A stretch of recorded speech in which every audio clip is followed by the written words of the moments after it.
So Ricky, I'm going to talk to you a bit about Floyd.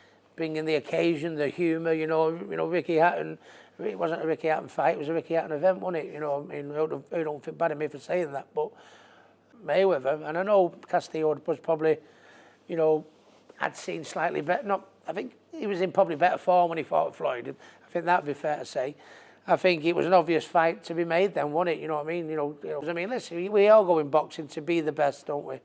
And I got an opportunity to fight the best. So it was, it was an easy answer when the fight was offered. Yeah. It was just a 10,000 here and there, you know.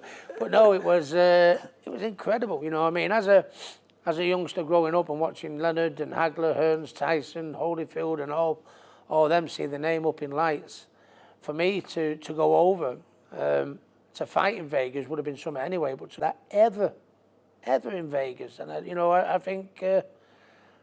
think most people would agree with me. It was just unbelievable, you know, to take over, you know, the capital of boxing, you know, Floyd Mayweather's hometown, and just wreck it and drink it dry.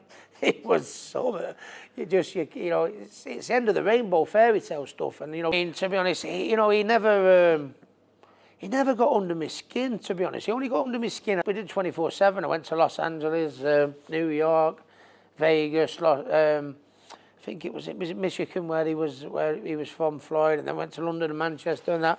And I had him for about a month in my ear and all that, and it didn't bother me at all, you know what I mean? I used to, you know, he used to just insult me and I'd chuck a one-liner back at him. It was just going right over me head. And but at the weigh-in, you know, I was psyched up. The 10,000 people at the weigh-in, I was psyched up, and he got minted.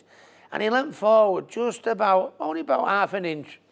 And I thought, that's all I needed. So I went in then, you know, and it broke up, bit of pushing and shoving, and I got them. He went, you know, I said, you're not telling me he's not rattled by this, me sticking the nut on him and all them fans doing there. He said, yeah. He said, but come out from the clouds now, Rick. He went, calm down now, Rick. We've done the job, but get your head back on. And I went, yeah. But, yeah, well, I remember when I used to perform at 10,000 at my fights. There was 10,000 at the weigh-in, yeah. Yeah, and I can remember one line, and because I think your boy must have been Campbell, he was 6 years old at the time, and he said, you know, I'm missing my 6-year-old son, but luckily... Yeah, come back. Campbell must have been about 6 at the time, and I went, yeah, I said, I've been away from my family, friends, and my 6-year-old son. I said, but it's not too bad because I've spent the last month with another 6-year-old, this, whatever, you know what I mean? So...